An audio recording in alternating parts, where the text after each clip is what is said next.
Just এই মুহূর্তের new market, লোকজন কম, যদিও কিছু বাংলাদেশি ওই দিন খুঁজে পাইনি, আজকে দেখলাম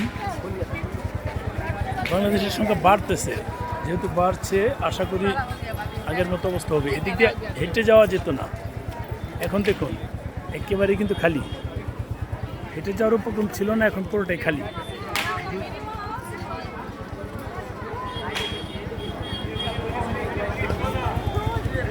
হেঁটে যাওয়া যেত না, এখন পুরোটা খালি। New market, Kolkata new market দেখুন একেবারেই খালি। হেঁটে যাবেন, একেবারে বাইক নিয়ে যাচ্ছে। আগে বাইক তো দূরের কথা, মানুষই যেতে পারতো না, বাইক তো দূরের কথা। এখন কিন্তু হচ্ছে, এখন বোঝা যায়